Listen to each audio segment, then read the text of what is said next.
Hello,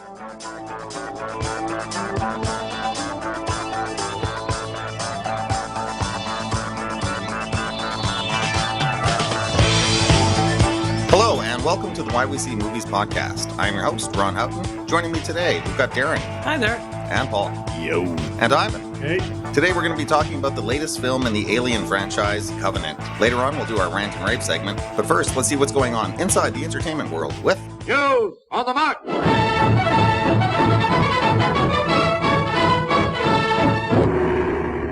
Well, a few podcasts ago, I said how lucky we were not to have to talk about any tragic passings. Boy, did we get our fill of that this week. Made up for lost time. We sure did. Jinxed it. Okay, so the first one I'd like to talk about was Michael Parks, great character actor who died at the age of 77. I'm a big Michael Parks fan. First thing I remember him in, probably same with you, Darren, would be in Twin Peaks. He played John Renault. Which I'm just familiarizing myself with now. Yeah, I bet when you saw him, you're like, hey, he's in this. Yeah. 77, I can't believe he was that old, but I guess at the time of Twin Peaks, he was about 50-ish in his 50s. And of course, most people might be more familiar with him as Sheriff Earl McGraw in a lot of Tarantino movies, from Dusk Till Dawn and Kill Bill and Death Proof. For me, he had an amazing turn as a pastor in Kevin Smith's Red State. Yeah, that's the other one I want to mention. Such a powerful performance. Fantastic. To the point where you could easily see how people would be swayed under his spell. Definitely the best performance in a Kevin Smith movie. I cannot argue that. Yeah. And he was also in Tusk, and he's terrific in that, too. I don't know if you guys have seen that strange little film. I haven't. I haven't seen it. I've been meaning to. I need to catch up on Kevin Smith movies. It's worth it just for Michael Parks alone, because the story is so odd, but he makes it work from just being such a compelling actor. He's kind of brilliant in it. And I advise anybody who's interested in knowing a little bit about Michael Parks and Kevin Smith, there's a great YouTube video where Kevin talks about their working relationship, and it's very good. He gets very sad and emotional, but there's some great stories in there, too. There's also this thing, and I don't know if you're still watching Comedians in Cars Getting Coffee. Just finished the most recent season. There's this one where Seinfeld brings him up in the show that he loved growing up as a kid called Then Came Bronson. Right. And he describes the whole opening of the show. That's Michael Parks on the bike. Okay. I didn't realize that was Michael Parks, and I've never seen Then Came Bronson, but I'm just aware of the show. So he's been kind of a cult figure for a long time. So terrific. I wish he would have got a lot more work. Any other thoughts on Michael Parks? No, it's just... He'll be missed. Yeah. The other sad passing was Powers Boothe, died at the age of 68. I was a big fan of his as well. I first remember seeing him in Red Dawn as a kid. Wow. Yeah. Do you remember that movie? I've never seen it. Is that the original Red Dawn? I've never seen it. How did you escape that? My parents wisely kept me away from certain bad movies in the 80s. Actually, I've never seen it either. Movies I would have liked to have seen as a kid. That movie was kind of a staple. I've seen it. My It was years ago. I haven't rewatched it. Right. But yeah, I saw it a long time ago. Had a hell of a cast, though, for that. Absolutely. That Patrick Swayze and Charlie Sheen. C. Thomas Howell.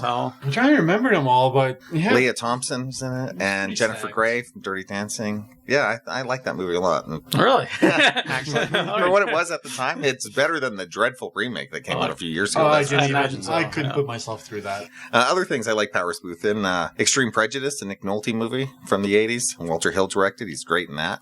Sin City. Deadwood. Even Tombstone. Deadwood for sure, right. And Tombstone. Tombstone, Curly Bill. I remember him from Sudden Death. Jean-Claude Of course. I remember him. Of course you do. And he was the villain in 24, too, wasn't he? Yeah, he played the evil president.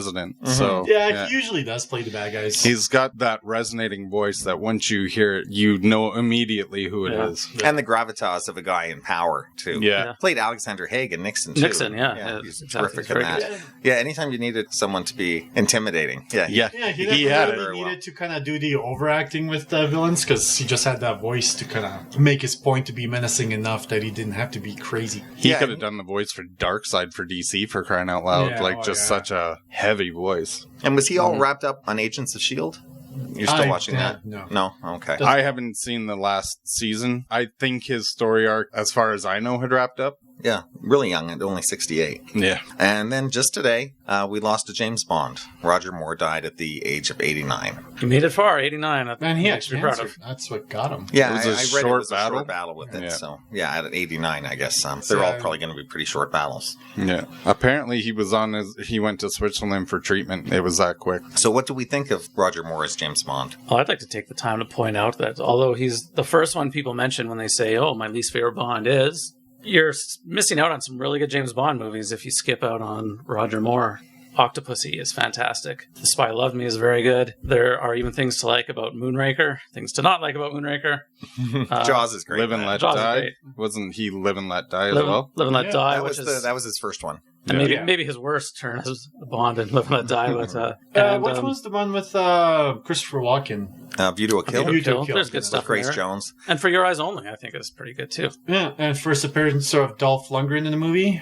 Is that right? In A View to a Kill? Really? I'd say the best Roger Moore Bond films are better than the worst Sean Connery Bond films. So if you're skipping out on Roger Moore just as a blanket skip, you're missing some good ones. He was the perfect Bond for that time. Like, as much as Sean Connery was the perfect Bond for the time he was, Roger Moore put his own stamp on it. Yeah, that's a good way of putting it. Kind of the overtop goofiness of the 80s, he was perfect for what they were needing him to do at that time, I think. And you know what? Sean Connery, some of his movies were actually pretty shitty, to be fair. His last few, Diamonds Are Forever, is pretty Diamonds Are weak. Forever and You Only Live Twice, too, I would say. Are kind of shitty movies. You know, and I think everybody gives him a pass. He's a great Bond, but he made a couple stinkers. Yeah, pretty bad. And for Roger Moore, it was also, his performance was what the scripts were, what was written, what he was directed to do. Yeah, so you can't really blame him for it, but when he was given a chance to be the Bond, he was a pretty He good delivered Bond. the goods, Yeah. exactly, yeah. Yeah, as the Bond films go, I would always take each Bond film one by one rather than take each actor who's played Bond. I think there's hits and misses in the entire series, and it more depends on each film rather than who's playing the character. Yeah. But regardless, Roger Moore, you will be missed. Okay.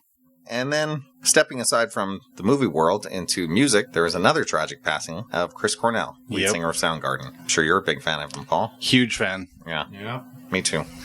I was lucky enough to finally see them. I missed them in their heyday. Just never had the opportunity to see them. Missed an opportunity to see them For in Super their Unknown? Yeah, and I caught them on their reunion tour in 2011. So I was glad to finally catch him. But I loved a lot of his projects. One of my favorite songs by him is the collaboration they did with members of Pearl Jam in Temple of the Dog. Hunger Strike. One of my favorite songs ever. Love it. And Audio Slave as well. Yeah, Audio Slave was solid too. So yeah, just really creative and sad to see them go, especially so young in the circumstances surrounding how he left this mortal coil, so to speak. So yeah, still very murky. Yeah, no, that had a pretty big impact on me, that's for sure. Yeah, if it comes out again that it was cross-mixing pharmaceuticals, prescription drugs from two different doctors or something, it's like, how many more stories do we have to hear about this? Yeah. Of people just taking the wrong medication at night. Trying to get their head straight and doing the exact opposite. I guess we'll never really know what led to it, right? Because his family's saying it was accidental. Mm-hmm.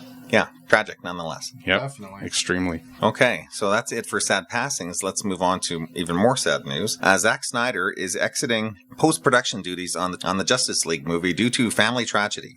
Joss Whedon will be stepping in to oversee things. Joss Whedon's actually written a few extra scenes that Zack Snyder wanted to be done, right? And he's overseeing those. Right, everything he's doing is and relates to what Zack wanted for the film. It's not like he's taking over the movie by any means. Yeah. Well, the movie was pretty much done. Exactly. It doesn't matter what your opinion is of his directing style, his movie style. I mean, just speaking from a human standpoint, it's devastating, and you don't want to see anybody go through with it, whether you appreciate their art or not. And that's what movies are, is art. So, and it's crazy because this happened back in March, and he's been trying to power through and kind of keep going, kind of immerse himself in work. Right, him and his wife collaborate. Right, his wife is Deborah Snyder. She's a producer on almost all of his films, and they just realized that they weren't going to be able to continue a normal working environment. Plan to overcome your grief by working your ass off. Basically ignoring your grief. Yeah, I can't imagine that working for anyone. It's unfortunate, but he's doing what he has to do.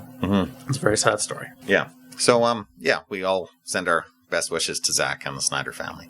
Okay, in other news, Paul. Yes. Remember when we said there's no chance of another Hellboy movie? Apparently there was just no chance of another Hellboy movie with Ron Perlman and Guillermo del Toro. Apparently not.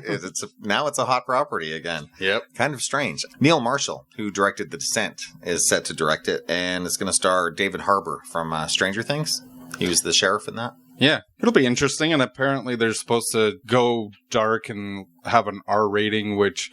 Yeah, Mike Mignola is writing the script, I hear. Yeah, and I mean, really, if you look at the context of the comics were always really dark. I mean, as much as I loved the first two movies and the spin-off cartoons that were somewhat sequels to them, I'm open to seeing a different interpretation of it. I mean, truthfully, it's been quite a while since the last one, so it's not like, like we've seen with Spider-Man properties where 2 years later you're getting another iteration of something that you're almost too familiar with. Yeah, but I still would have liked to see that other story tied off. Me too. Isn't it strange though that there's all this hype about the same property, even though everyone involved in the first two was dying to do a third one? Yeah. I wonder if it's just all budgetary concerns. If Del Toro demands like a $60-80 million budget, and maybe they're going to try to shoot this on 20 or 30. And that's what I've heard, is that it's supposed to be a much smaller budget, like in around the 50 million range. Right. So maybe, like you were saying, more creep, less big budget special effects. Yep. Mm-hmm. So, and I like the choice that they've got to replace Ron Perlman. I mean, everything I've seen that actor in, I've liked him in. So yeah, he could be really good. Yep. Yeah, it's being fast-tracked, so it could be in production as early as this year. Interesting. I look forward to it. I knew you'd be excited about that. Yeah. And then, Ivan, I thought you'd be excited that there is a Dredd TV series being produced. Did you hear about that? A which? A Judge Dredd TV show? Well, I kept hearing rumors back and forth for a long time, and is it actually official now? Yeah, it's going to be called Mega City 1. Is it Karl Urban again? Yeah, there's rumor that, they're asking Karl Urban if he wants to reprise the role. At one point, I was hearing originally that Netflix wanted to do it, so that way they would have had the freedom to keep it the same tone. Karl Urban was excited because he keeps saying he wants to do another one. Then I heard comic book forum. It was kind of going around. I never heard anything official. No, it sounds like this show is moving ahead. You know what? If they put it on the right network, I'll be excited for it. If where they're going to do a shorter season and they're not constrained by censors, they can just be just like the movie, as violent as they want to be. Then you can't put a character like this. It's kind of like putting the Punisher on regular TV. It just won't work. Mm-hmm. But if the property is done right, you'd be excited for it. I mean, I'm definitely going to watch it when it comes out. I'm going to give it a chance, but I'd probably be more excited once I hear details that it's going to be where they're not going to be constrained by a bunch of nonsense. I thought you'd be somewhat excited. No, I am excited because I do want to see more. I really enjoyed the movie and I definitely want to see more. All right, we'll see what happens with that. Okay, and in other news, I don't know how I feel about this one. Tom Hardy is attached to play Venom in the upcoming Venom film. Wow. I know. I'm so not excited about this movie, but I love Tom Hardy so much.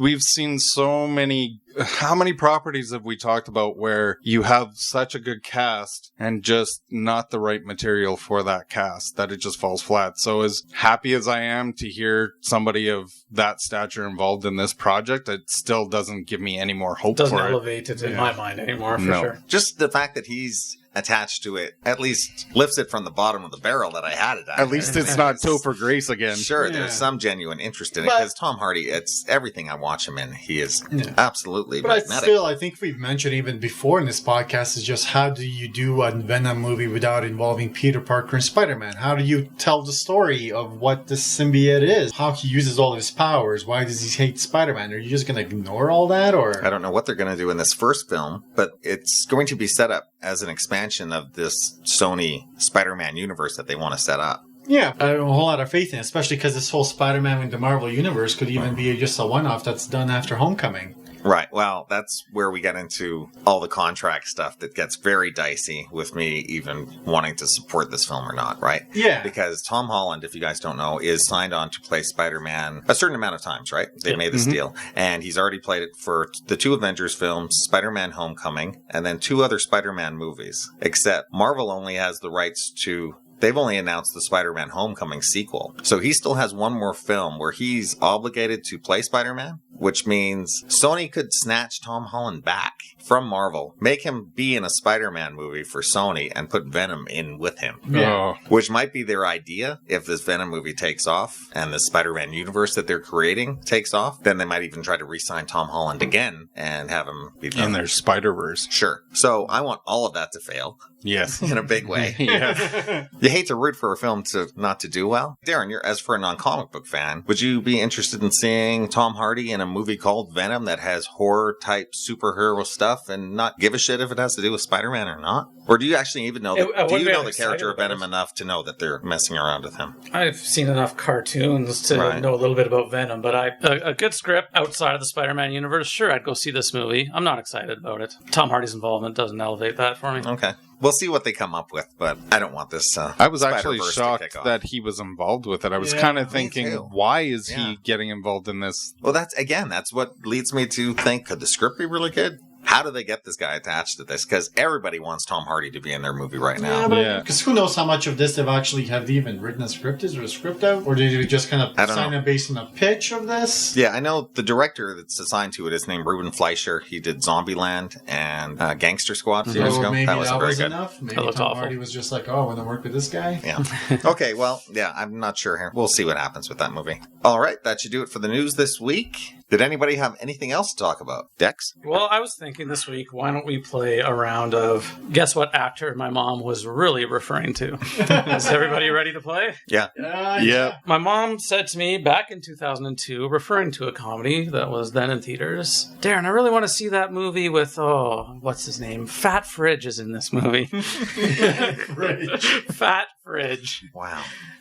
Fat Fridge. Any guesses based on that? Jack Black? Not bad, but no. It is a comedy with a largely African-American cast. Ving Rhames? Not Ving Rhames either. A man who made his mark first in the hip-hop world before becoming Ice an Cube? actor. Ice Cube in Barbershop. Is the movie my mom wanted to see. Oh, okay. So he's a little heavy, and you keep ice cubes in the freezer? Yeah, I guess Is that it? fridges are cold. Right. Ice cubes are cold. There was also a rather large football player for the The Chicago refrigerator, and Bears. I'm sure that played into my mom's confusion as well. Also African American, so Did she get barbershop right? I think I had to cue her on Barbershop, but Fat Fridge. Did she say there was about hair cutting or something? I can't remember how that That went down. haircutting movie with Fat Fridge. She probably said, the one where they're in a barbershop. Wow, and she knows that that's not his name, right? At the She's- time that she was saying that, she thought that was his name. Fat Fridge just made sense. It's two names. First one's 3 letters. Cold. Awesome. Yeah, that one's good. Well, thank you for playing this week's game of guess what actor my mom was really talking about. Nice. Shall we move on to our feature review? Yes, we shall. Why not? You've all sacrificed so much to be here and be a part of this thing we're doing. This crew is made up of couples. It's the first ever large-scale colonization mission. And everyone back on Earth is Really grateful for your hard work and your courage. we're making history here. This is wheat. What are the odds of finding human vegetation this far from Earth? Who planted it?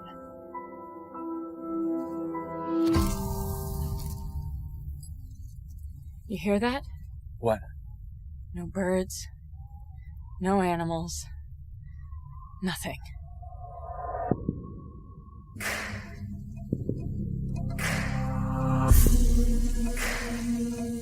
What happened here?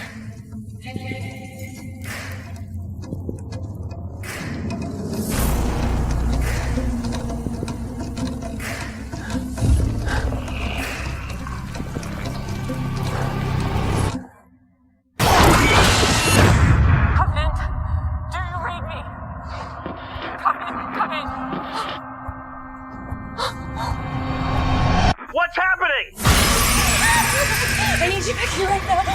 I need you. Okay, baby, just calm down, sweetheart. Calm down. Tell me to stop, Daddy. You're breaking up.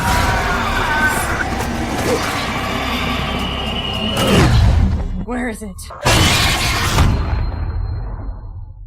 Okay, Darren, you have not seen Alien Covenant yet, I have not. so you'll be stepping away, and we'll join you back for our Rant and Rave segment. I'll be back in a bit, fellas. All right.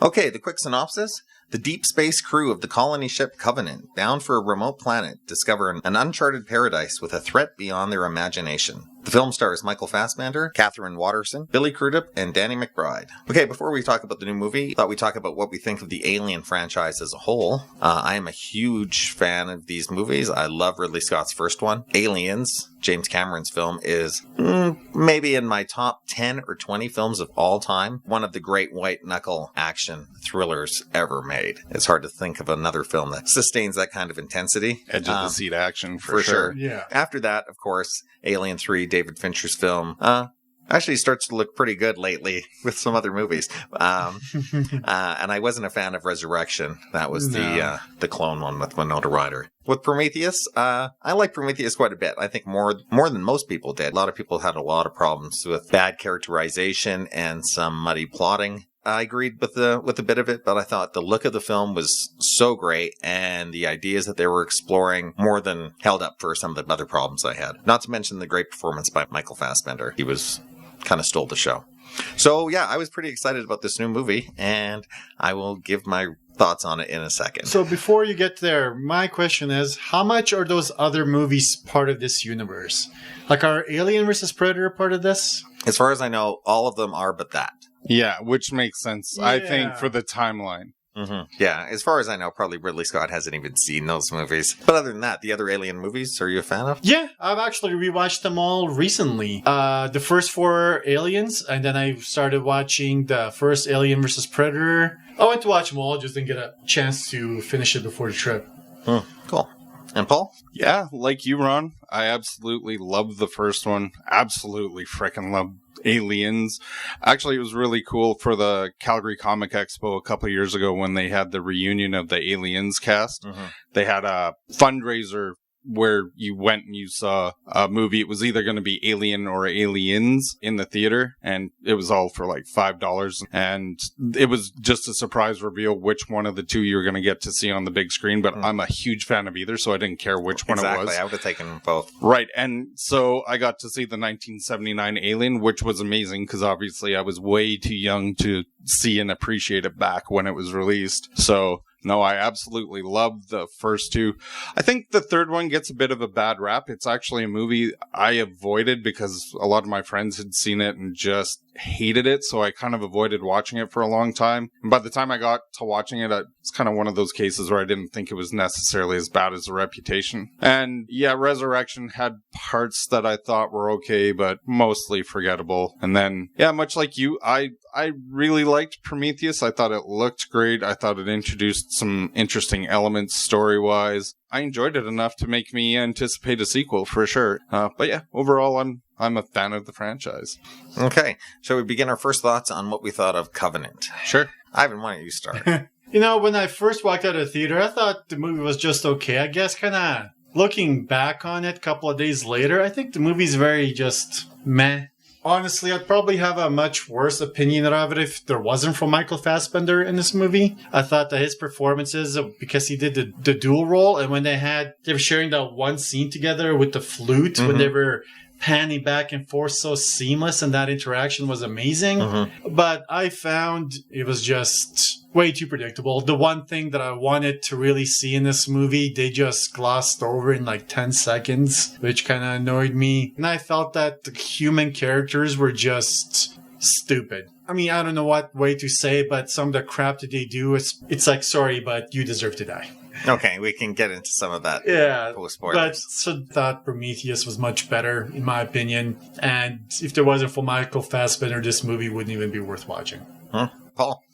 My opinion doesn't deviate from Ivan's too much. I think I liked it more than him. Like him, I thought a lot of the story was pretty telegraphed and predictable. The questions that you're left with from Prometheus, I don't think are addressed enough. The story didn't go the way I kind of wanted it to. I thought visually it looked great. Maybe not quite as good as Prometheus, but a lot of interesting visual elements. I thought there was some good performances in there, like the main actress, Catherine Waterston. I thought she did a good job as a strong lead. Like we've already raved about Michael Fassbender. I'm not going to say anything against that.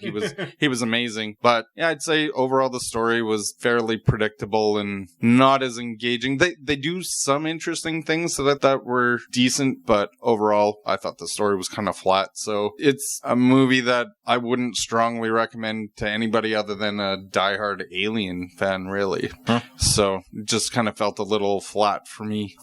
I am pretty much in agreement with you guys. I think this was a solid by-the-numbers movie. It does exactly what you expect an Alien movie to do and be, but I was expecting so much more than Yeah. this. Yeah. At the end of Prometheus, I thought we were really heading into some new territory. Mhm. And it's almost like Ridley Scott took all the criticisms about Prometheus and turned them backwards. I remember in an interview he said, they wanted more face huggers. They wanted more xenomorphs. I don't know if that's what we were wanting. We just wanted a more intelligent, crafted film.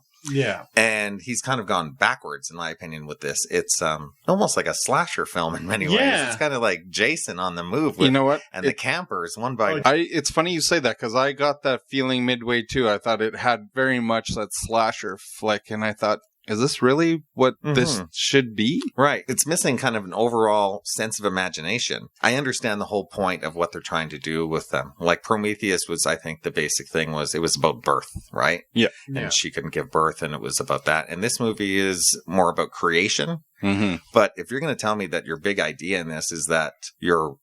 We're not in spoilers We're not yet. in spoilers yet. But the whole idea of the life that you create might want to one day create life is not a new concept by any means. And they're really kind of hanging the whole movie onto this really kind of flimsy premise. Yeah. And like I said, when you take away that, you really kind of just have a slasher movie. Mhm. A well-executed, well-done, well-performed slasher movie, but a slasher film nonetheless. Mm-hmm. That was also made possible, like I said, by stupidity.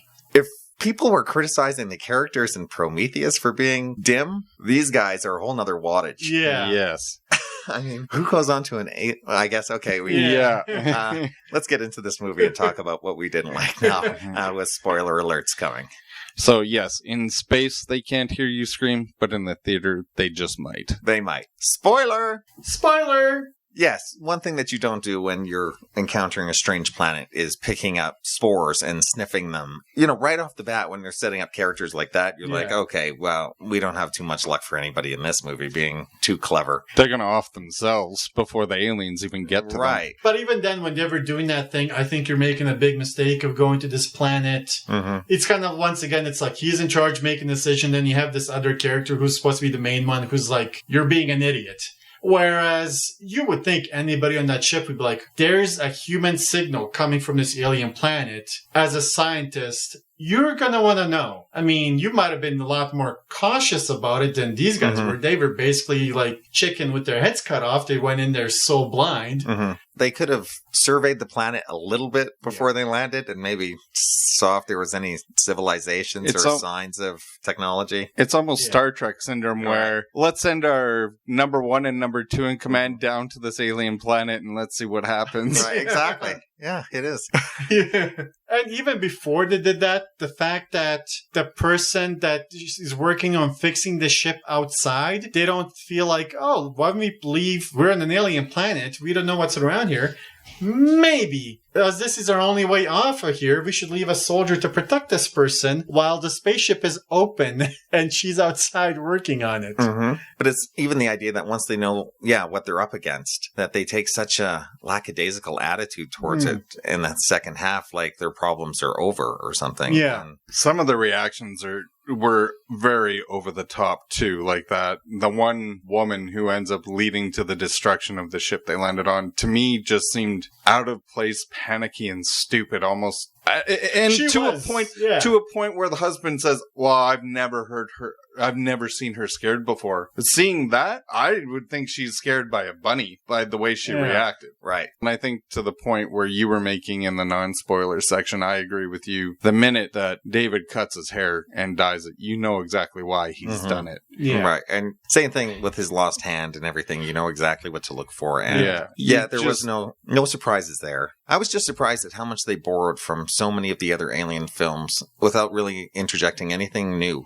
Even the lead looked like Ripley. If you think about it, like even visually, they borrowed a lot from just characterization. Well, they kept talking how she might be Ripley's mom or something. That was like the big theory before this movie came out. Was that right? Yeah. You never heard that? No. But even the part, everybody started mistrusting David, and he's leading Billy Crudup's character through the thing. It's like, well, let me show you. Then he leads him into that other part when he's showing him that he's dissecting these aliens. Well, come with me some more. Then he leads him to that chamber where the eggs are with the face huggers, and he's like, what is this? stick your face in there and have a look. I know. And I guess all of this is under the preponderance that they have that all robots are good. That and they've they got can never one turn on you. Right. No, they but- have that same model, and he's different model. He's somewhat right. Yeah, he sure looks the same. But they're leading. But there was many times they made comments that they're kind of suspicious of David. Sure. What's going on? I thought their ears would be up a little bit when he mentions the thing about how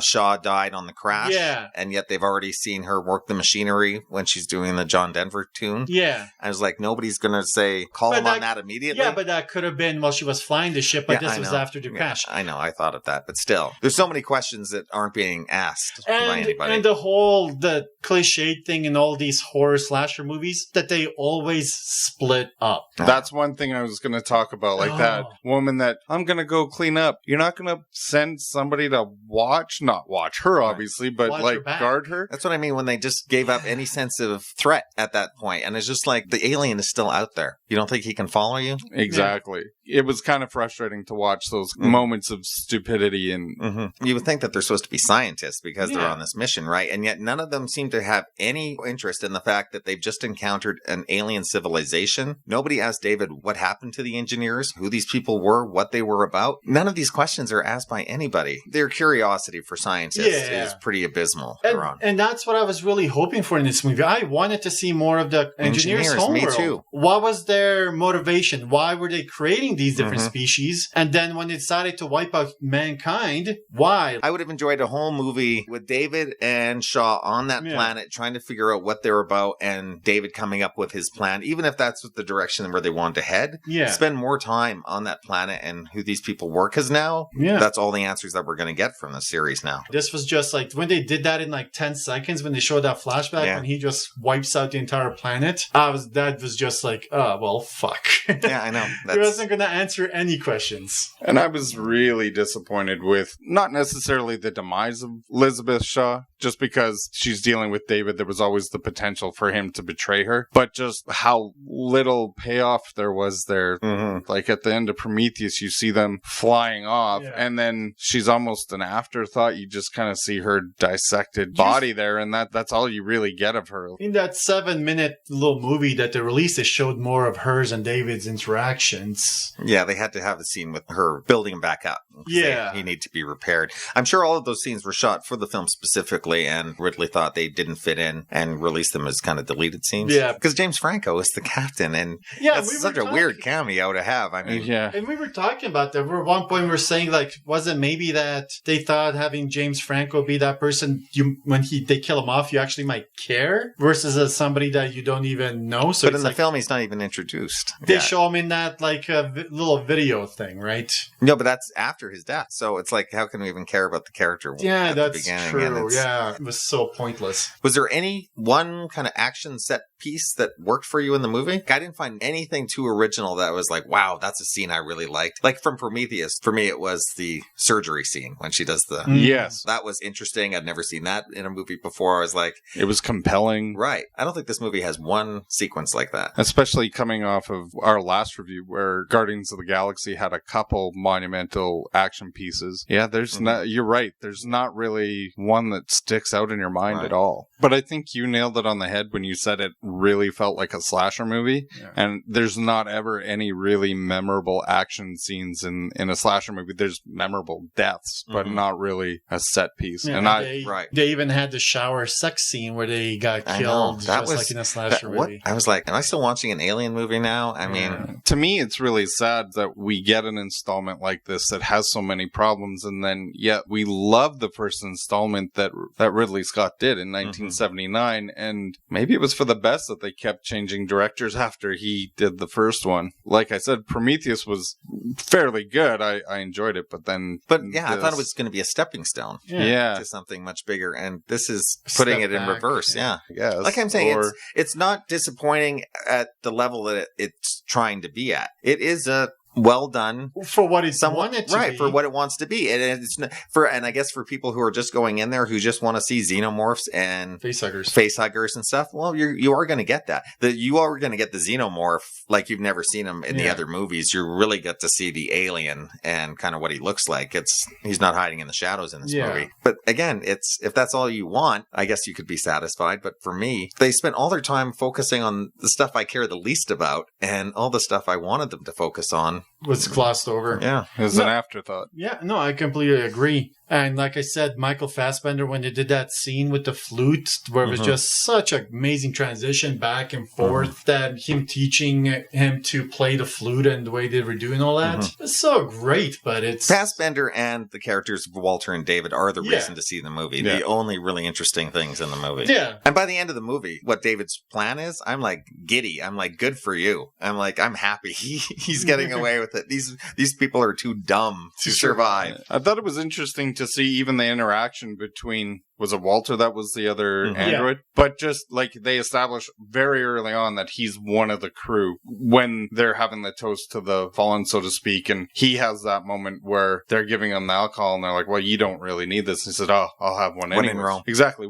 Exactly. So immediately you see the camaraderie and that trust level that they have with him, which is everything that David never experienced. Right. Because David only had that relationship. We see the brief glimpse of him in Wayland. Yeah. And we kind of understand their dichotomy of both wanting to be more important. Top dog. Right, exactly. Yeah. You know, when he says, I'll live and you'll die. Guy Pearce does not like that one bit. And it automatically goes, get me my tea. Right. Just to show him I'm your boss, you got to follow my orders. For sure. Even though the tea's right there, But it also shows the mindset. Also in Prometheus, wasn't there a line where David was saying that he's really hoping that Wayland dies soon and he can be free, right? Well, he says, doesn't everybody want to see their parents die? Yeah. Right. So, again, there is some interesting stuff in this film. Yep. It's just not what they decide to spend most of the time focusing on. Which is unfortunate. It is. Like, I would like to see more of David. It's more flashbacks of him down there. Like, what if not all the engineers died? What if they were weakened and he started experimenting on them or trying to figure out their culture, trying to find out what they were all about? Because you would think that if they're the creators of mankind, so now he did discover what Wayland was looking for. Yeah, but he never found the answer. He just found That's because he killed them all before. Not the what. Right. He killed them all before he got a chance to get And yet they seem pretty happy to see him. Like, we don't know the reception he might have got. But no, he was so high up. They might have thought that it was just their travelers that came home. We don't have a clue about what kind of people they are. We just have the one interaction where the guy went apeshit, tried to kill all the humans. Yeah, but I'm like that too when someone wakes me up from a nap. It just seems like a lot of wasted opportunity. Yeah. Even the introduction of David on that world where he's this cloaked figure and you're thinking like, okay, are they going to explore how he's surviving? What exactly is going on? That lead up I thought was interesting and I was curious to see where it goes. And then there's just a lot of wasted opportunity. Even the beforehand, just very cliche where Billy Crudup is taking over and how he's kind of unsure if he can be the leader that these guys are looking for. That was one huge missed opportunity, is the fact that he says, do they not like me because of my faith? That he's in this age, the whole idea of believing in God is so antiquated that he's ostracized. Yeah. Sure. They don't explore that at all. There's a throwaway line later on where the second in command says, we really need your faith right now. It. I know. And that's it. Yeah. Yeah. I can't think of one thing that this movie adds to the alien universe. I guess it adds that it was David that created the xenomorphs. The face huggers. Yeah, because before it was just that goo that just killed everything, right? But it was David that kept refining that into face huggers that creates the xenomorphs. And wasn't it the snake-like creatures that just kind of leapt into your mouth too? Yeah. Like they waited for the opportunity. They didn't strangle you. And then those little things that came out, they never really got that big. They weren't xenomorphs. So you got to see that it was David that perfected them. It wasn't, I guess the belief was always that it was the engineers that created them to be that way. But no, it was David. But if you look at the Aliens movie, I thought you needed the queen to lay the eggs. But maybe that's how they evolve, or maybe David's not done... tinkering? Yeah. So maybe he creates one that becomes a queen that lays the eggs, because how does he keep creating these eggs, right? What came first, the alien or the egg? I guess the alien. Apparently. So, yeah, I guess for final thoughts, I guess we're all on the same page. For me, this is very much a lesser entry in the Alien franchise. I'd probably rank it maybe about 4th. I'd have to watch Alien 3 again to see which one I like more. Because I watched all those movies recently, Alien 3 wasn't really that bad. Do you guys own that? I do. There's some great supplemental material on it, and I don't know if you've ever checked it out, but there's a director, an Australian director named Vincent Ward, who had a plan for Alien 3, and his design and what he wanted to do with the film was just too crazy that they said, no, we have to go a different way. But you should really check it out. It's a neat approach. It had to do with a wooden planet with monks living on it. It's kind of a monastery planet where there's no technology, where everybody's reverted back to like 16th century technology, and then the alien kind of crash lands on that, and its whole religious order has to deal with the alien on the run. That's interesting. Mm-hmm. Yeah. Check it out. It's fascinating. The collection I got was the one that I think it came out last year, and it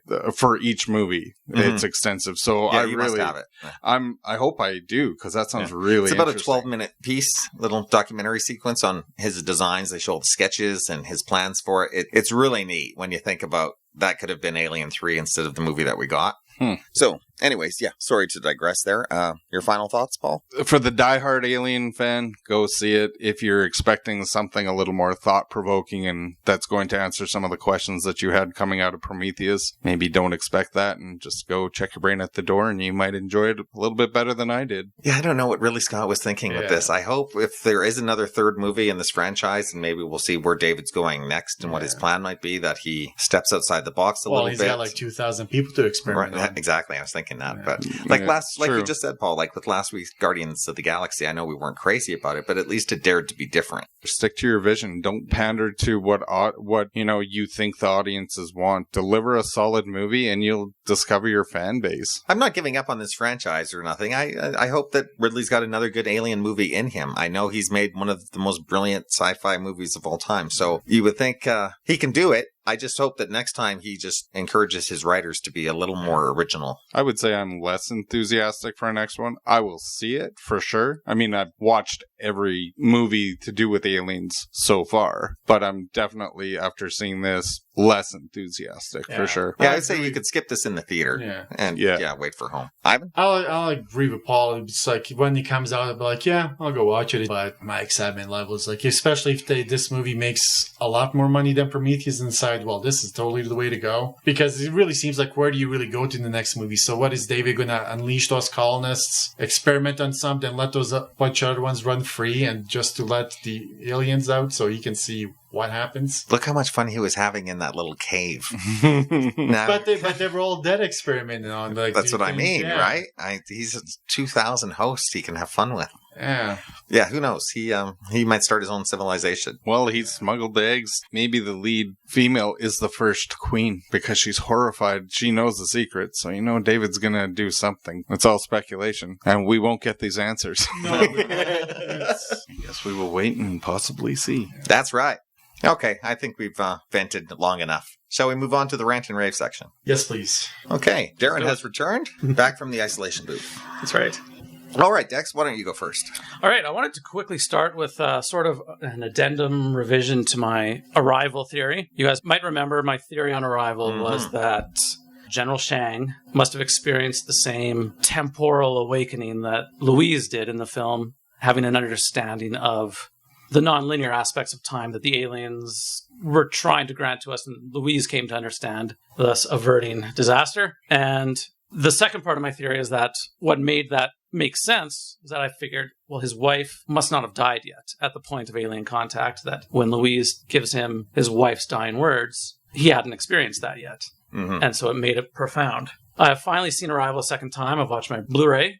I probably liked it a bit more than I did the first time, as you get to understand so much more the second time around. So I've got some revisions to my theory. Part of it still holds, part of it needs to be revised. The part that still holds is that there's nothing in the movie that negates General Shang's wife being still alive at the time of alien contact. So that's my interpretation of the film. Right. Because they don't come out and say that your theory's wrong. You assume it's still it could have very easily, Denis Villeneuve could have, with one line, could have had General Shang say, you gave me my wife's, he says to Louise, you told me my wife's dying words. And that's all he says. Right. He could have so easily said, and no one could have known that, or no one else was in the room, or I never told anyone what she said. I think it's very deliberate that Denis Villeneuve does not add that line, or a line such as that to the film. General Shang also says to Louise, I don't understand how your mind works, but yada, yada, yada. That line leads me to believe that no, he doesn't have that nonlinear understanding of time that Louise got from the aliens. But I think he's got a bit of an understanding. The one thing you note watching it the second time is what we all figure are flashbacks the first time we watch the film involving Louise's daughter. And then by the end of the film, we come to realize are flash forwards. It seems to me watching it the second time that Louise is experiencing those the same as we are, the audience. They're not just there for the audience's benefit. Right. And she's very confused by it. What is this? What's this girl I'm seeing? Like, I don't have a daughter. I don't have this girl in my life. What's going on here? You can just see it in her face. It's very great subtle acting on Amy Adams' part. So I have no reason to doubt that at all the other 11 alien landing sites that the people involved weren't also experiencing some degree of that as they made their own various breakthroughs. I have no doubt in my mind that General Shang wasn't experiencing... Still, there's no evidence in the film to show that, to support nothing negates it either. No, it's a nice theory, but... It's my interpretation. I was looking for it the second time I saw it after what you told me, and I didn't find any trace of it. You can have your own interpretation. Sure. I don't demand that everyone agree with me. No, I know. But you should. Well, you're right. I should demand that. No, I do think Denis Villeneuve is a very brilliant director, and I think it's deliberate on his part to not have General Shang add that. And I never told anyone my wife's dying words. Could it just be implied, though? Like you're supposed to make that logical leap? Well, like he does have that line, I don't know how your mind works. So he hasn't experienced it to the same extent that she has, for sure. But maybe he's had enough flashes of his wife, who I think died in the interim, because they don't meet face to face until, what do they say in the movie, like a year and a half or a year later? Right. Something like that. I just think if that's the way it was, the way he would have shot that meeting with them, interaction with them, it would just, he would have had something even vague, a vague hint or something if he was trying to support that, even with the look from Chang a certain way. But it's shot so straightforward. Yeah, and I think maybe he wants it to be so open to interpretation that I'm sure he's not going to. Heard either way, he would say, yes, that's a valid theory. For sure. And I'm sure that's exactly what he wants. This will be forever my interpretation of Arrival. Cool. And I'll always think that you're wrong. But that's the great thing about a movie like Arrival, where it sparks that debate, and you're neither right nor wrong. You come from a different interpretation viewpoint, and it's just how your mind processes that moment. It's not a movie that holds your hand at all. Which is one of the things. Very open to. Which is one of the things I love about it. I love a movie that makes you figure it out. Well, like the whole Inception ending, right? There's still debate about that one. Exactly. Yeah. However your mind is going to swing. Yeah. Contact is another one that you could go either two ways in that one. Anyways, interesting. Okay. That's the first thing I wanted to talk about from my rant. All right. The second thing I will quickly talk about. Show and tell. It is a book. I was going to make a joke.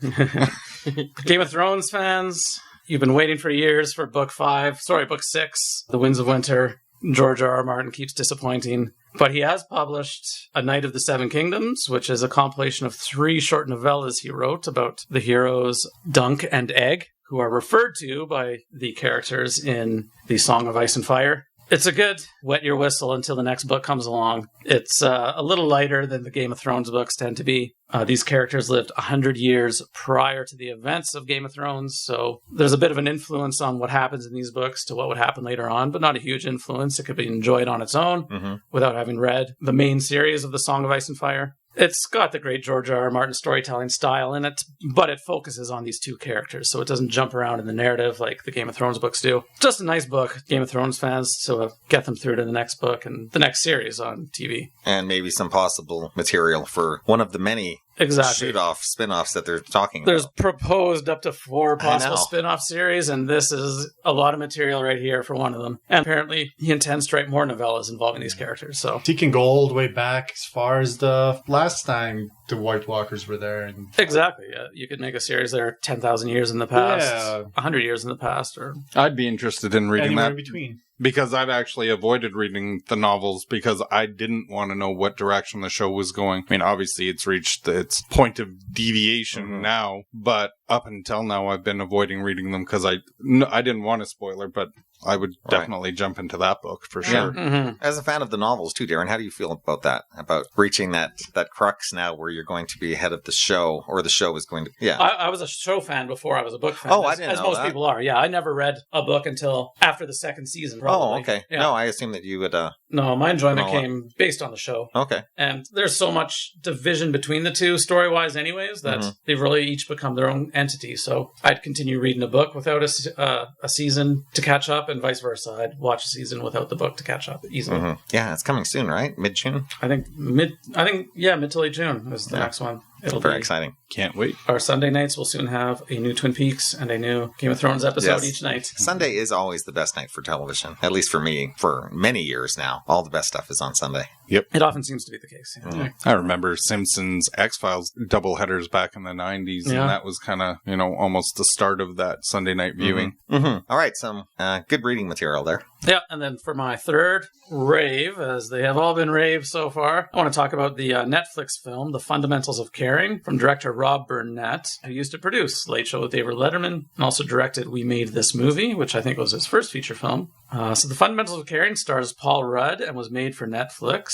Paul Rudd plays a man with his own loss and his own tragic life he's trying to get past. He becomes a, not home health specialist, but a home... Like a caregiver? Yeah, caregiver. Completes a course to become a caregiver and immediately starts working for Trevor, a 17-year-old, thereabouts, British boy who's now living in the United States with his mother. Trevor has, if I recall correctly, cerebral palsy. I can't remember. He's got a neurological disease, and he's in a wheelchair. He hasn't left his home in years. He's got a set life and a set routine. That's how he likes it. And Paul Rudd comes along, and naturally they become pals and friends, and whether or not Paul Rudd is becoming a surrogate father or not for him, well, that depends on how you look at the movie. But what do these two friends want to do? What else? Take a road trip together. And it becomes one of the better road trip movies in recent years. It's a very funny, charming film. There's a lot of good material here. Selena Gomez, of all people, makes an appearance in it, and I could not believe how much I liked her in this movie. Wow. I am not a Selena Gomez fan by any stretch of the imagination, but she was good in this. There's some really good, clever material in here. It's a light 90-minute or so film on Netflix. A lot to enjoy here. I give it a thumbs up. So pretty light comedy, or is it more of a dramedy? It's a bit of a dramedy, but they never take themselves too seriously in the tone. And it's just fun from start to finish. Great performance by the young Craig Roberts as Trevor, the wheelchair-bound boy. Paul Rudd is as entertaining and charming as ever. Paul Rudd's always pretty great. Got a good screenplay, good direction. Rob Burnett, I never knew he was interested in making films. You wouldn't have ever necessarily thought that from watching Letterman. I assume he must have written for Letterman too, not just directed. But he wrote and directed this film. I think all those guys are wannabe screenwriters. Probably. Private screenwriters. It's not surprising. Yeah. And he's got a career ahead of him with more good movies if they're of this quality. Does it venture into kind of Rain Man territory? No. I don't want to give away not that type of too much. Film, I mean, not that it's full of surprises, but there's just some good comedy in here, and it's based on the character of Trevor playing up his position in the wheelchair to make others feel like, oh my God, he's in this dire situation, I have to help him, and he's just screwing with them half the time. But it's a lot of fun, this film. Sounds good. So that was Arrival, a re-evaluation on Arrival. Of my brilliant theory. Yes. George R. Martin's book, it was called? A Knight of the Seven Kingdoms. Right. And The Fundamentals of Caring. Cool. Paul, what do you have for us today? The first thing I have to talk about is a movie that I know you've seen, Ron. Mel Gibson's 2016 movie, Hacksaw Ridge. Finally caught up with that. For those that don't know, it's about a young gentleman by the name of Desmond Doss. He joins the army. He wants to do his part in World War II. He's got firm beliefs where he does not want to take a life. And he believes he has the right to go into the army and still have those beliefs upheld.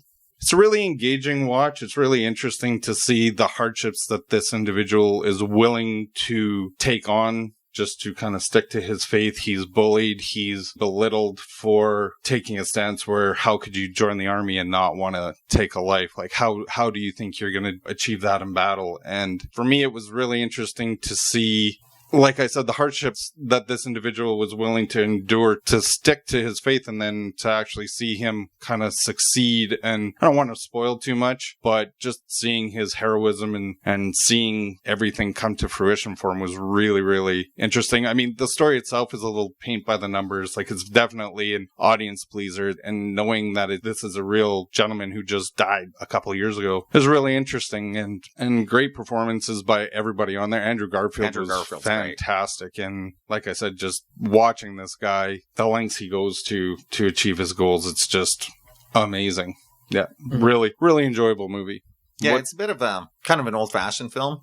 I hate it. I almost hate it when people say that, because it's almost like they're saying it as a criticism. It's not a pejorative to me. I think old-fashioned means... If old-fashioned means the days of Hitchcock and John Ford, then bring on old-fashioned. Right, exactly. It's more traditional. How's that maybe for... Yeah. Story-driven, character-driven versus overblown CGI. Right. Yeah. And I didn't think it was a magnificent film or anything, but I was so overcome by just the character of him. Yeah. He's just... It's easy just to get... amazing individual. It's easy to get swept up into his journey. Right. He's an impossible character not to root for. Yeah, exactly. Whether you agree with him or not, just like I said, the fact that he's willing to endure all of this and not let go of what he believes in. Sounds like it was a story that's been waiting to be told for a long time, and I'm glad Mel Gibson made the film. Yeah. Mel Gibson usually makes good movies. Yeah. And he made another good one here. So, yeah, that's a strong rave for me. Cool.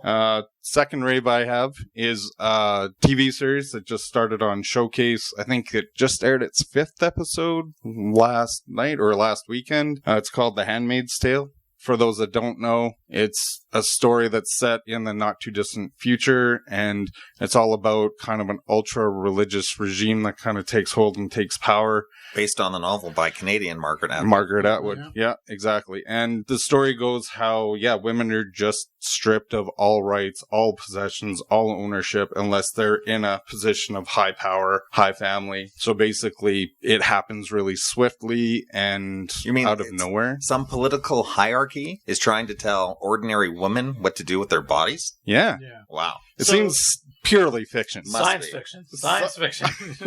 Well, and that's the thing that hits you, and it's striking how quickly it happens that, like you joked, I mean, tongue-in-cheek, but the way it happens, you could totally see it happening, how just... President Mike Pence. Yeah. Well, yeah, exactly. But I heard that the creators actually are trying to avoid that, because they also don't want to be tuning away the fans of the current administration. They're going to say they're avoiding that anyways. Yeah, exactly. But if they get all the women that marched on that Million Women's March, that's all they need for support. Considering how many rights of women they've already taken away down there. So, But yeah, it's pretty alarming to watch a story like this that kind of hits a little close to the bone. And they're stripped of their rights. And if you are of lower class and you have sound biology, like your ovaries and your womb work, then you're basically a walking reproduction system. You are assigned to a family of class that can't bear children because the wife is barren, so you are now assigned to this family. And I haven't read the book, but from all accounts, they follow it fairly closely. I've only seen the first 3 of the 5, but I've really enjoyed what I've seen so far, and I'm not sure how many episodes the season has. It's on Showcase. I think it's a shorter season, like it might only be 10 or 13 episodes. And it's the girl from Mad Men that plays the main character, correct? Elizabeth Moss. She was also in West Wing. She was Zoe Bartlett. It's also got Yvonne Strahovski in it for Chuck fans and Dexter fans. I'm not that familiar with the material. Does it take on a religious aspect, or is it just political? So far, it's mainly political with somewhat religious overtones. Like, the only religious aspects of it are just that the body of power have these strong religious beliefs, and that it's very strongly man-based society. And if you're a woman, you have no rights unless you're married to a man of power. And it's interesting to see how they handle certain aspects of society, like, doesn't matter if you're a lesbian, if you can be used for procreation, and it doesn't matter. You're a thing. You have no rights. You have no possessions. You're subhuman. Sounds ideal for the man. They delve into some strange aspects of the relationship and the workings of the world that I don't really want to get into and spoil, because I think it's the kind of thing that you really got to watch and kind of go, what the fuck? But I strongly recommend it. It's very interesting. And like I said, strikes a little bit of a chord recently. That's for sure. Sounds good. Okay, is that all the chat? That's all I got. Cool. So that was Hacksaw Ridge and The Handmaid's Tale. Strongly recommend both. Excellent. Ivan, what do you got today? Well, first of all, I will agree with you with the movie Split. I also was a huge fan, and I agree with you that you can't really get into telling much about this movie without spoilers. No, it's just such a bare bones plot. I mean, yeah. The initial encounter of the film takes place in the first minute. Yeah. I mean, you're deep into the film as soon as it begins. Yeah, and I thought that James McAvoy just did an amazing job. Like, you know, there's one part which I'm not going to give much detail, but he's just seamlessly transitioning between these personalities, and the way that they shot it was kind of panning the camera. It's all seems like one long scene as they're panning. He's just like, bam, different character, bam, different one, different personality, just like one long scene. He's just I think they might have there might be some cheats in that scene. I want to watch it again. But still, he just looks so amazing. I mean, if he did that in one take, that's pretty amazing. Say what you will about Shyamalan, he's got a great style, and that sounds like a pretty cool shot. Yeah, and I really liked it. I mean, I'm looking forward to more, and hopefully he's actually starting to make good movies again. So we can only hope. Yeah. I guess another movie that I watched, it's not really a rant or a, but I watched Keanu. Basically, it's a movie about a guy that his cat gets kidnapped. I like this movie quite a bit, actually. I know Ron was medium on it too, but I got a lot of enjoyment out of it. I thought it was okay. This is from the team of Key and Peele. Key and Peele, yeah. I enjoyed it enough. I thought it was fun and all, but, you know, it kind of hit those same cliches when people kind of get trapped in this circumstance when they have to kind of go with it, pretending they're just some, like, regular average guys, but they get caught up with a bunch of criminals and have to act tough. To me, the same thing. Movie-style gangsters, too. Yeah. Like, it knew it was playing up these cliches, though, to me, so I felt like it was just going with that. I loved how much everyone in the movie just loved the kitty so much that they just wanted to get the kitty for themselves. Yeah, that's true. And it's a pretty cute cat. The voice of the kitty as well. Oh, I didn't even know that. That I didn't know. Yeah. Really? Yeah. You know what? Maybe I saw that in the credits, but I forgot now that you mentioned it. Yeah. Or if I remember correctly, what happened was they couldn't get him for the actual movie because he was busy, but then they re-recorded the lines with him for like home video distribution.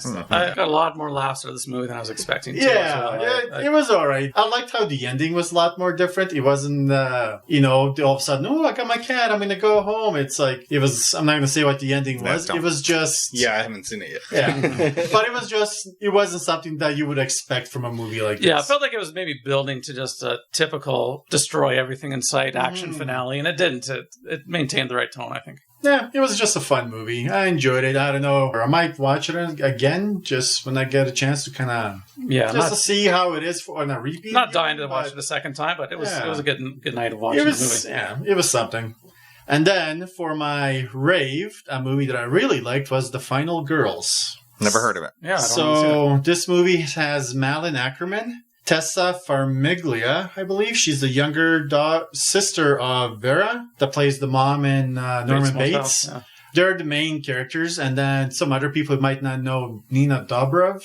Some of you guys might not know. Name. I only know who she is because the wife watched The Vampire Diaries, and she was on that. So basically, this movie is kind of a horror comedy, and it starts off with this girl, that's Tessa, and her mom is played by Malin Ackerman, and she's an actress, and she's kind of struggling, doing auditions still. She's best known for like a 80s, slasher movie. Like a Friday the 13th. Yeah, kind of it's pretty much like a ripoff of that. And then there was a car accident in the beginning, and the mom passes away. So, a few years later, they're doing like a screening of her mom's movies, and her friends talk to her, come on, let's go, it'll be kind of fun. So they go to the theater. Due to a set of circumstances that happen in the theater, a fire breaks out. They go up to the screen, they kind of slash the screen so they can go through it to get to kind of back the exit. Mm-hmm. And somehow end up in the movie. Enter the movie. Seen that a few times. Yeah, but it was actually done well. Yeah? In my opinion. I've seen it done well a few times. And I rather enjoyed it because it was also, it was kind of funny. It was a, slasher movie when this guy's still killing people, but it was also funny because the characters made it funny because they're kind of trying to survive this. And also they know what the story is, so they're kind of trying to go with it. Mm-hmm. And also has emotion because this character is in the movie now that her mom plays the character. And she kind of feels like if she can save her mom in the movie, maybe somehow she can take her out of the movie if they can find a way type deal. And The Final Girls is kind of referring to, in most of these movies, there's one girl that makes it to the end that defeats the monster. That's kind of what the title's referring to. Who is the final girl? Who's going to make it to the end? Funny little things that happened. It's not expecting much, but they're kind of walking through the fields in this place. And there's, how some movies kind of put the letters on the ground, like summer of whatever. Mm-hmm. The characters have to step over those letters to kind of continue on. Over the title on the screen. Yeah. And then there's a part where there's a flashback and all of a sudden they're like, what's going on? What's happening? And to kind of get caught up in a flashback where they're all black and white all of a sudden. And I really enjoyed it. That sounds intriguing. I've always loved somewhat fantasy stuff. And of course, they have that one geeky character, kind of like remembering Scream when the guy's giving people the rules. So this guy's trying to tell everyone, this is what's happening. These are the rules. We kind of have to go with it. That kind of stuff. So self-aware movie for sure. Yeah. Mm-hmm. So like I said, I really enjoyed it. I thought it was a lot of fun. I thought the performances were actually really good. I think a lot of people gave Malin Ackerman a tough time for her performances, but she can be okay in some stuff. Yeah. But in this one, it kind of fit her because she was kind of playing the blonde in the camp. But then, of course, later on, as things change, kind of see her character almost grow and kind of develop. And can't really say too much, but it's also just how she goes from that typical character, but how she changes. So I really liked it. Okay, yeah, that sounds pretty good. Reminds me of films like, I'll give you 3 if you want great movie in a movies. Sure. Pleasantville. Yes.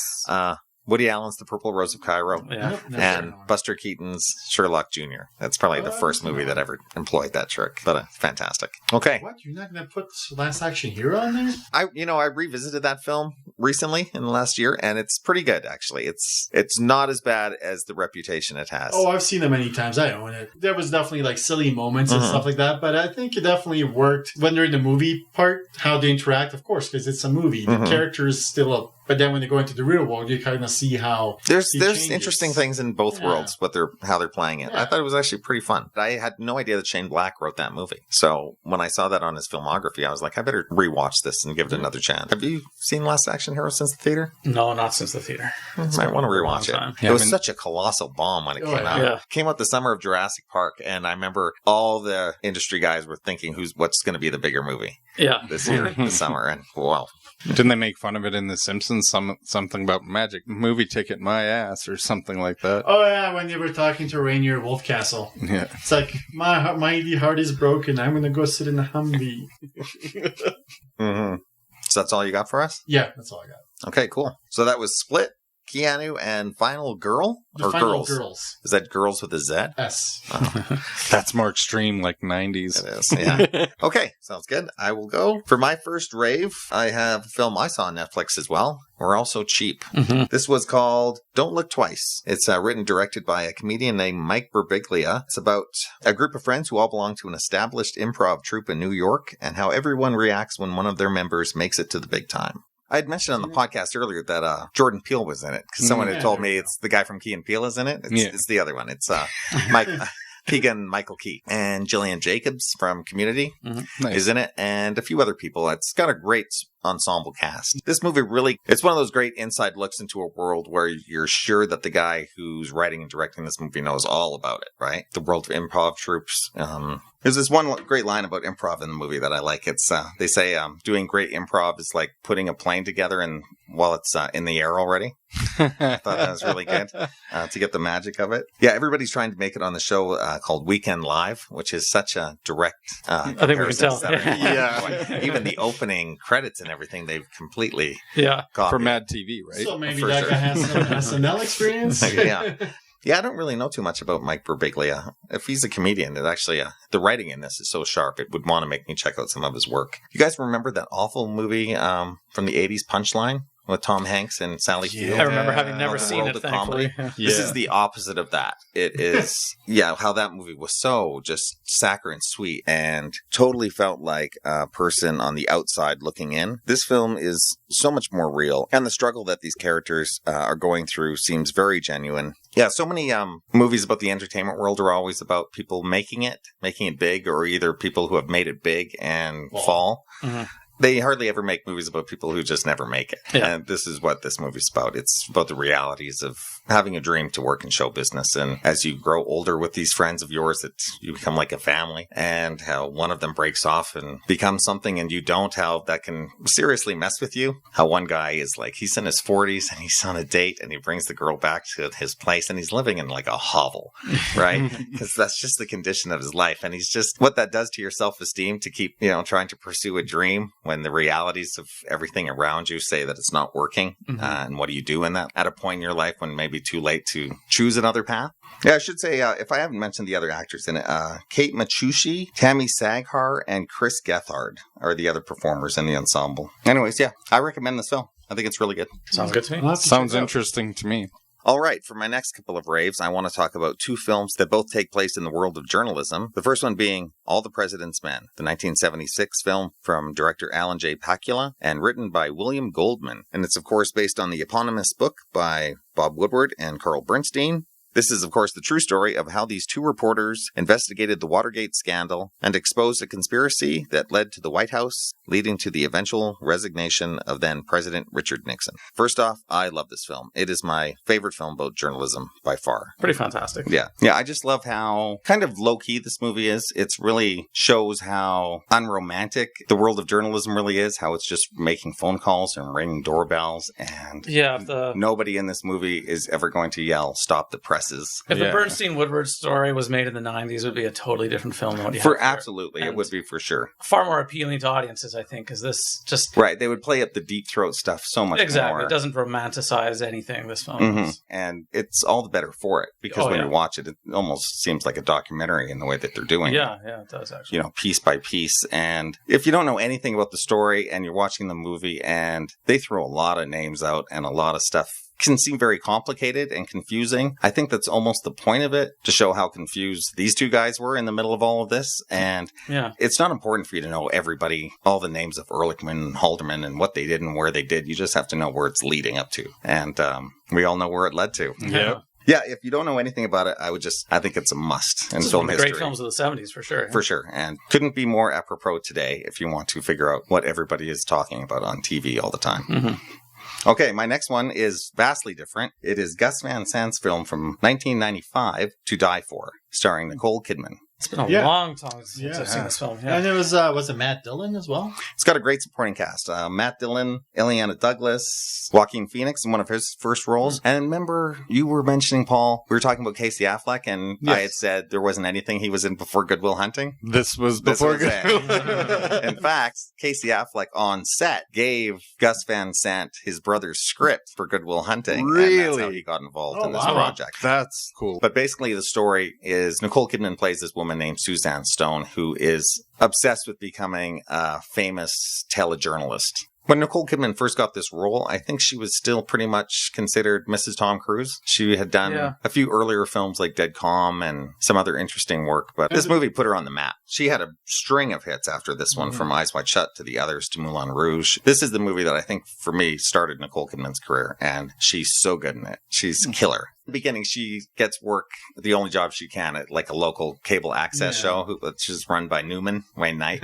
And he's so good in this too. And they just all can't believe how energetic and hardcore she is for doing this really menial job, which they're not even paying her for. Yeah. And her relationship with the high school students too is really, really interesting. This is right on the cusp of, I guess, 95 is kind of when reality TV was starting to come in, and all of the very soap opera-ish murder scandals of the 90s. All the names kind of blend. Long Island Lolita. Right. Who was that? The Long Island Lolita was... I can't think of their name. Shit. Buttafuoco? Joey Buttafuoco. Right. Joey Buttafuoco. I can't remember the girl's name. But anyways, it's very much about what was going on in the news, that, those kind of scandals and a desire to be famous. And besides the new digital era, this movie totally holds up completely. The script is written by Buck Henry, who wrote The Graduate, and it is darkly funny. It's acid-tongued. It's just one of those great movies about wanting to be famous and the culture of celebrity and where that's gotten us today. But trust me, it is hilarious. It still holds up. Check it out. To Die For. It's been a long time, but I like this film. Yeah, a big rave for me. So that's all I've got this week. So that was 3 big raves. The first one was Don't Look Twice, and All the President's Men, and To Die For. Thank you, Ron. Yeah, no problem. Okay, let's wrap it up for another week.